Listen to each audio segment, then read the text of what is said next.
जी नमस्कार। ज्योग्राफी का ये पहला क्लास है और इस पहले क्लास में हम देखेंगे भारत की स्थिति और उसका पूरा विस्तार। कुछ चीज़ें जो आपको समझना चाहिए, जैसे भारत के फिगर को ही पढ़ना हो या वर्ल्ड के ही मैप को पढ़ना है। कुछ कॉमन चीज़ें भी कई बार एग्ज़ाम में आती हैं, वो अक्सर एग्ज़ाम में पूछती हैं कि जैसे पेनिनसुला क्या है, प्रायद्वीप किसको बोलते हैं, या कहते हैं गल्फ किसको बोलते हैं, खाड़ी किसको बोलते हैं, स्ट्रेट किसको बोलते हैं, एग्ज़ाम में पूछा जाता है। तो अगर ऐसा आए तो क्या करेंगे, देखिए अगर कोई जगह तीन हिस्से की तरफ पानी भरा है, यानी इधर जल है, इधर भी जल है और इधर भी जल है, तीन हिस्से की तरफ, और एक तरफ स्थल है, तो इसको हम क्या बोलते हैं, इसको बोलते हैं प्रायद्वीप। अमूमन ये एक बड़ा अच्छा तरीका होता है किसी चीज़ को। तो भारत क्या है, एक प्रायद्वीपीय देश है, ये हम सबको पता है। अब पूछा जाए कि खाड़ी क्या है, तो जैसे इस तरह का कोई सीन आपको देखने को मिल रहा हो कि जैसे एक स्थल हो, इधर स्थल हो और इधर स्थल हो, और एक साइड से, केवल एक साइड से अगर जल दिखाई दे रहा है आपको, तो इसको क्या बोलते हैं, इसको बोलते हैं खाड़ी। उसी तरीके से एग्जाम में ये प्रश्न बहुत अच्छा बनता है कि स्ट्रेट क्या होता है। स्ट्रेट, अभी आपने हाल ही में सुना होगा स्ट्रेट ऑफ हार्मूज, बहुत चर्चा में था। इसको हिंदी में बोलते हैं जल डमरू मध्य। याद करने का सबसे अच्छा तरीका कि जब कोई वाटर बॉडी यानी पानी का हिस्सा दो स्थलों को अलग करता हो, स्थल दो स्थल बॉडी को अलग करता हो, इसे हम क्या बोलते हैं, जल डमरू मध्य। उसी तरीके से एक और होता है स्थमस।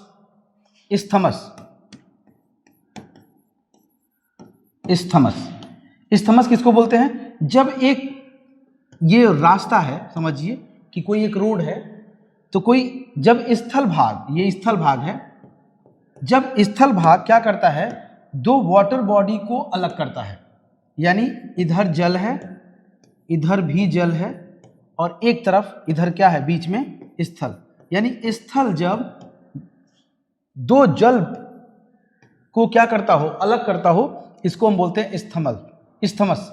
इसको हिंदी में क्या बोलते हैं, स्थल जल डमरू मध्य। तो जब एग्जाम में आपसे ये पूछा जाए कि स्थल जल डमरू मध्य यानी स्थमस क्या है, तो कहिए कि जो स्थल भाग है वो दो पानी के भाग को अलग करता हो। जैसे कि नॉर्थ अमेरिका और साउथ अमेरिका का जो वो पनामा वाला हिस्सा है जो दिखाई देता है हमें, स्थल वाला भाग दोनों तरफ पानी को अलग करता है। और भारत में स्ट्रेट आप देखते हैं जल डमरू मध्य, जब आप पाक स्ट्रेट को पढ़ते हैं, जब श्रीलंका के लिए ये पढ़ते हैं, तो आप देखिए ना, यहाँ पर ये पानी का पूरा हिस्सा छूट जाता है और दोनों तरफ एक स्थान बच जाता है, इसी को हम क्या बोलते हैं, जल डमरू मध्य। इसी तरीके से एक एक कॉमन चीजों को समझते हुए हम आगे बढ़ेंगे। देखिए हमारा टॉपिक है भारत की स्थिति और भारत का विस्तार। अब जैसे भारत की स्थिति पढ़नी है तो आपको क्या करना है, पहले तो भारत का फिगर बनाना आना चाहिए, और भारत ग्लोब पे क्या स्थिति करता है ये बात समझना भी आना चाहिए। तो देखो, भारत को ग्लोब पे अगर समझना हो तो आपको एक पूरा ग्लोब का अध्ययन ठीक से आप करें तो ज़्यादा बेटर रहेगा। देखिए ये ग्लोब का हिस्सा है, और आप देखते हैं कि ग्लोब यानी जो हमारा पृथ्वी है वो 23.5 डिग्री नॉर्थ की एक तरफ झुका हुआ है, 23.5 डिग्री। तो इसको 23.5 डिग्री अगर हम झुका दें तो ये इसका टॉप बिंदु हुआ, ये इसका डाउन वाला बिंदु हो गया। ऐसे तो है अंतरिक्ष में, ऊपर वाले को हम क्या बोलते हैं, नॉर्थ पोल, और नीचे वाले को बोलते हैं साउथ पोल। ये जो दोनों आप दिखाई दे रहा है, दोनों ध्रुव दिखाई दे रहा है, उत्तरी ध्रुव और दक्षिणी ध्रुव, इन दोनों ध्रुवों के बीच से अगर एक लाइन हम खींचें समझने के लिए, लाइन, तो यही लाइन कहलाती है 0 डिग्री। 0 डिग्री यानी विषुवत रेखा, विषुवत रेखा ये कहलाता है 0 डिग्री विषुवत रेखा। विषुवत रेखा से ठीक 23.5 डिग्री, 23.5 डिग्री नॉर्थ यानी उत्तर की तरफ वाली रेखा को हम क्या बोलते हैं, कर्क रेखा। कर्क रेखा। और विषुवत रेखा के दक्षिण में जो यानी साउथ में जो हमें दिखाई देता है, यानी दक्षिणी गोलार्ध में दिखाई देता है 23.5 डिग्री, 23.5 डिग्री, इसको बोलते हैं मकर रेखा। कर्क रेखा मकर रेखा इसलिए बना है क्योंकि हमारा जो अर्थ है वो खुद 23.5 डिग्री पे झुका हुआ है। अब झुके होने के कारण इसको ऊपर वाले नॉर्थ वाले जो 23.5 है उसको कर्क रेखा, नीचे वाले को मकर रेखा। इस जीरो से 66.5 डिग्री पर एक लाइन उत्तर में है और 66.5 डिग्री लाइन दक्षिण में है। तो जो उत्तर वाली लाइन होती है इसको बोला जाता है आर्कटिक वृत्त। इसको क्या बोलते हैं? आर्कटिक वृत्त। आर्कटिक वृत्त। आर्कटिक वृत्त कितने डिग्री पर है? 66.5 डिग्री पर है।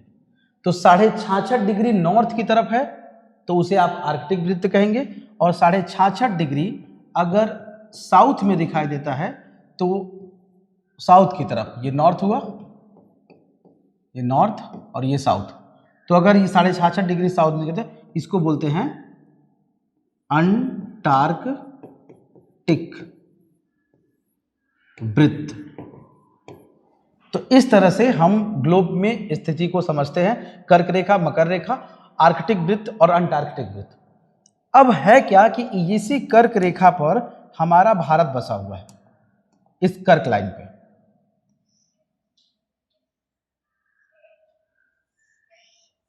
ऐसे कुछ ऐसे बसा हुआ है इंडिया का। इसी कर्क लाइन से आपके भारत के 8 राज्य टच करते हैं और 8 की राजधानियों के बारे में, 8 राज्य के बारे में, पश्चिम से पूर्व की तरफ, पूर्व से पश्चिम की तरफ अक्सर एग्जाम में पूछा जाता है। तो हम इतना तो समझ में आ गया कि अगर ये पूरा गोलार्ध है तो विषुवत रेखा के उत्तर वाले गोलार्ध बोलेंगे, विषुवत रेखा के नीचे को दक्षिणी गोलार्ध बोलेंगे। तो भारत की स्थिति किधर है? उत्तरी गोलार्ध में है। दूसरा, अगर हम इस जीरो से और इससे इन दोनों को आपस में मिला दें, इसी को बोलते हैं GMT, Greenwich mean time, GMT, जो कि लंदन, यूके के लंदन से होकर के जाता है और पूरे दुनिया के लिए समय मानक रेखा के तौर पे देखा जाता है। अब ये जो GMT है, यानी ये जो आपका 0 डिग्री दिखाई दे रहा है, इसके इधर का जो पूरा ग्लोब दिखाई देगा, ये पूरा हिस्सा क्या कहलाएगा? पूर्वी। और इधर का हिस्सा क्या कहलाएगा? पश्चिमी। पश्चिमी। तो यूरोप की कंट्री या अमेरिका की कंट्री या साउथ अमेरिका की कंट्री हमारे लिए क्या है? पश्चिमी। और इधर क्या हो गया? पूर्वी, यानी भारत एक पूर्वी देश हो गया। यानी भारत उत्तरी गोलार्ध में बसा हुआ है एज अ गोलार्ध वाइज देखें तो, और इस तरह से देखें तो देशांतर रेखाओं में तो ये पूर्वी गोलार्ध के अंतर्गत दिखाई देता है। अगर हम ग्रीनविच मीन टाइम से देखें तो होता क्या है कि ये जब ग्लोब पर खड़ी खड़ी लाइनें जब खींची रहती हैं तो उनको हम एक खास नाम से जानते हैं,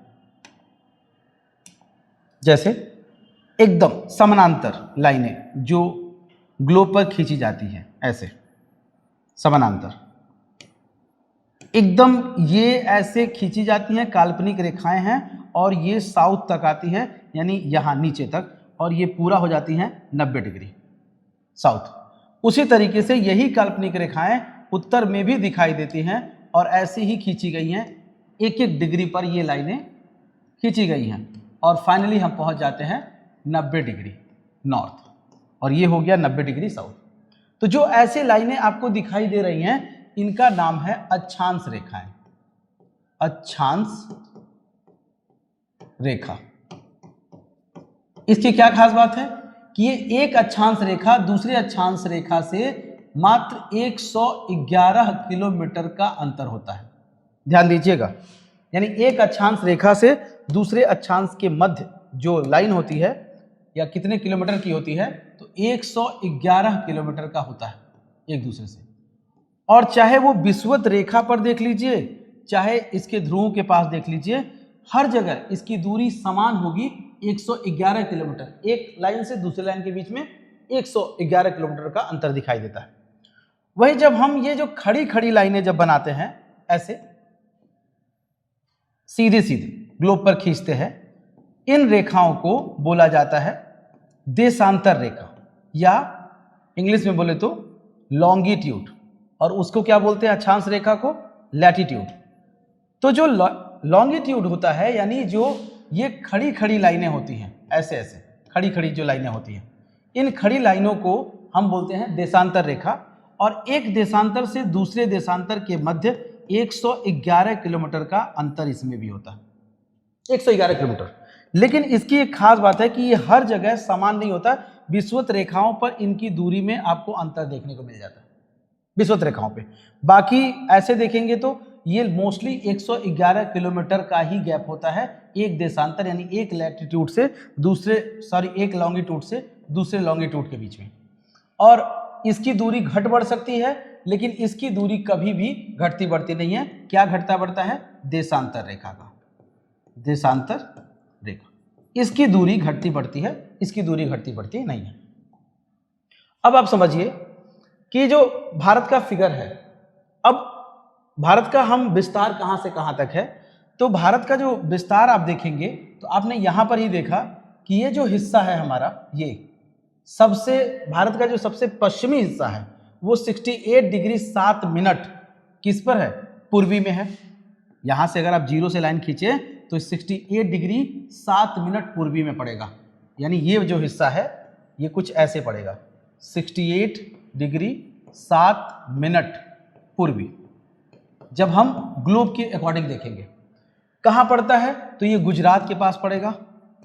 गुजरात भारत का सबसे पश्चिमी हिस्सा है, ये सबसे वेस्ट में भारत का पड़ता है कौन सा? गुजरात। और गुजरात का ये जो स्थान है इसका नाम है, इसको बोलते हैं गौर माता, गौर मोता या माता इसको बोलते हैं, ये नाम है इसका। उसी तरीके से भारत का जो सबसे दक्षिणतम बिंदु है, सबसे दक्षिणतम बिंदु ये स्थल वाला, इसको बोलते हैं 8 डिग्री 4 मिनट उत्तरी। जैसे ये पूर्वी हो गया तो नीचे से जब आप आएंगे तो नॉर्थ यानी उत्तरी, इसको नाम दिया गया है कन्याकुमारी, ये कन्याकुमारी है। वहीं ये जो सबसे पूर्वी हिस्सा आपको दिखाई देता है जो अरुणाचल प्रदेश में दिखता है, अरुणाचल प्रदेश कितने डिग्री पर है? तो 97 डिग्री 25 मिनट पूर्वी, क्योंकि देशांतर लाइनें हैं ना, ये भी देखिए पूर्वी हो गई और ये भी हो गई पूर्वी, तो ये पूर्वी विस्तार है आपका। उसी तरीके से जब आप साउथ से नॉर्थ से देखते हैं और इसके नॉर्थ के सबसे अंतिम भाग में, तो ये होता है 37 degree 6 minute north, 8 degree 4 minute north से लेकर के 37 डिग्री 6 मिनट नॉर्थ। और इस जगह का इसको बोलते हैं Indira call, Indira call, Indira call बोलते हैं। कहां पर पड़ेगा? ये वाला हिस्सा यहां तक, इसको हम थोड़ा सा अलग कलर से पेन से आपको ड्रॉ कर दे रहे हैं ताकि आपको समझने में दिक्कत नहीं होगी। देखिए ये वाला जो हिस्सा है ऐसे, और ये वाला जो हिस्सा है ऐसे। ये जो आप ये वाला हिस्सा देख रहे हैं ना, ये है जम्मू कश्मीर, J&K ये। और ये वाला जो पूरा का पूरा हिस्सा आप देख रहे हैं इसको बोला जाता है ये लद्दाख, ये लद्दाख। अब इसी लद्दाख में यहां से लेकर के यहां तक ये जो कटा हुआ है इसको बोलते हैं POK, पाक ऑक्युपाइड कश्मीर। ये वाला जो हिस्सा आप देखने को मिलता है इसके इधर वाला, यानी ये पाक ऑक्युपाइड कश्मीर के अंतर्गत। और ये वाला जो हिस्सा है इसको बोलते हैं अक्साई चीन, LAC, line of actual control, Aksai चीन,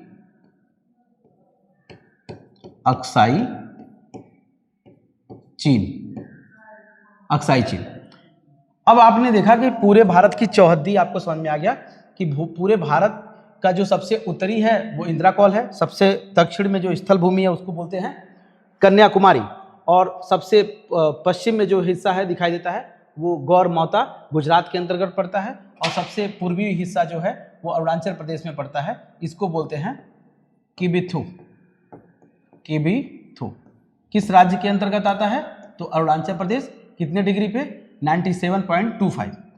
रहा सवाल भारत का पूरा विस्तार क्या है, यानी इस कोने से लेकर के इस कोने तक दोनों की दूरी देखेंगे, पूरी लंबाई चौड़ाई देखेंगे तो इसकी टोटल दूरी है 3214 किलोमीटर, यानी लंबे में भारत 3214 किलोमीटर तक फैला हुआ है।